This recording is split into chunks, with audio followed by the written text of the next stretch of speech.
The topic is stock exchange now, and stock exchange is a market which basically deals with multiple type of certificates like shares, debentures, securities and stocks. And now we can move directly to the questions, MCQ questions of this topic. And stock exchange basically deals with shares, and shares can be ordinary shares and they can be preference shares.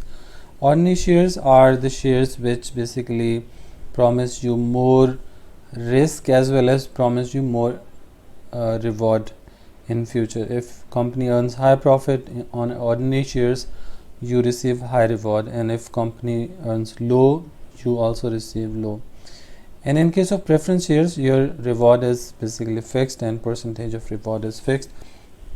So it gives you safety and security because you will continue receiving. For example, if you are earning 2% dividend on preference shares, it means that you will continue earning 2% on preference shares continuously, and irrespective of profitability of the business, you will receive 2% of your investment.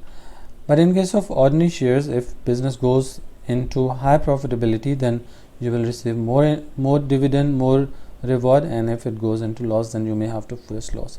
So ordinary shares are more volatile and they may reduce your reward and may increase your reward as well. But in case of preference shares, they are safe, but they basically provide you more safety. And coming to question number 1, the diagram shows the price of a company's share on y-axis from January to July 2001. Okay, so these are prices of shares and these are number of months. And for the buyer of these shares, January was the best time to buy shares as an investment.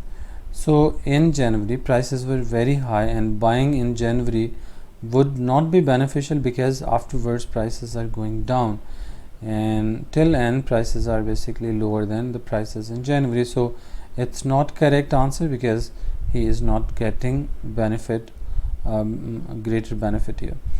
Shares bought in April would be worth more in July. So this is correct answer because you can see in April the price of a share was $20, and in July the price was higher, it is $30.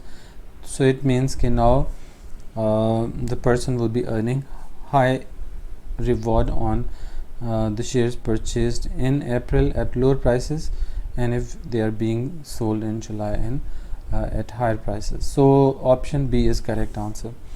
Now coming to the next question is shares in a Japanese part of American fast food giant McDonald's hit an all-time low in August 2002.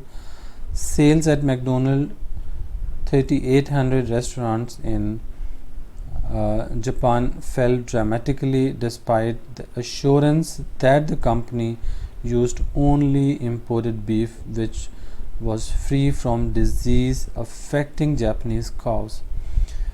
From the above statement, what is true about the McDonald's? Okay, so McDonald's is basically a public limited company, and it is also a multinational company because it would be producing and selling in multiple countries. So it is a multinational company because it has 38 restaurants. So it is definitely multinational, but this is not the reason that it has 3,800 restaurants, because 3,800 restaurants may be in a single country. If they are in single country, then it would not be multinational. However, if examiner clearly says that these restaurants are located in multiple countries, then we would have picked this option. And option B says it is a multinational because it imports raw material. It would be an import-export business, but not multinational. For being multinational company, it must be producing and selling in multiple countries. So it should have production units. So this is again not good logic. And option C is it is a public company because it issues shares in stock exchange market. So this is a good answer and description of the kind of company we are discussing. Public companies are also known as public limited companies, and these are registered in stock exchange market and they can sell shares to the general public. and C is correct answer. Option D is it is a public company because it operates in America and Japan. So for operating in America and Japan is not a logic for public limited company or public company. Public company, for being public company, it must be registered in stock exchange market. So being operator in America and Japan and many other countries does not mean that it would be a public limited company. So for being public limited company, it must be registered in stock exchange market. And then is question number 3, what makes Barclays Bank a public limited company? So again, this is question relevant to public limited company, and I have already told you that public limited companies are companies which can sell shares in stock exchange market. So we can directly move to option number C. It is quoted on London Stock Exchange market. For being quoted in London Stock Exchange market, it would be a public limited company. Then question number 4 says, what is a function of stock exchange market? Stock exchange market, it enables shareholders to sell their shares. Definitely this is the function. It promises to buy unsold shares. Never, it does not offer such kind of promises. It fixes fair prices for shares. Fair price is not the function of this kind of market. Prices depend upon basically the demand and supply of shares, not the stock exchange fixes it.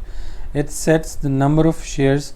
It does not. Stock exchange has nothing to do with basically setting number of shareholders or shares, how many shares can be sold to how many people, and this is not kind of, it's up to you. The number of shares you want to sell, you will have to get them basically approved by the Security and Exchange Commission instead of stock exchange market. So stock exchange market enables people like shareholders to buy and sell their shares.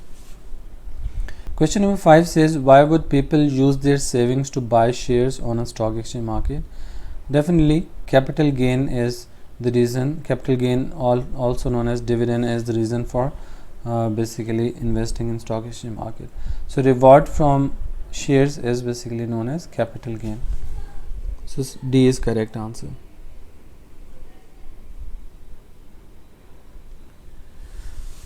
Then question number 6, why person might buy ordinary shares on a stock exchange rather than put the money in saving account.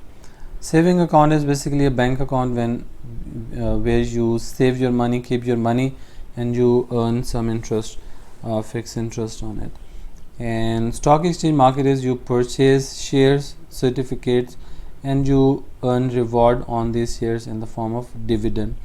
So ordinary shares, since they are more rewarding, although more risky, but also more rewarding as compared to the saving account. Saving account will offer you a fixed rate of interest, but ordinary shares will give you more return if company goes into high profit. So the reason for investing in ordinary shares is basically to gain high return. So option B is correct answer. And so this is it for today, and if you are interested to do relevant questions, other relevant questions of stock exchange market, then you are advised to try to get this book. This book is easily available. I will give you the link in description and you can get it, and see you in the next class. Thank you.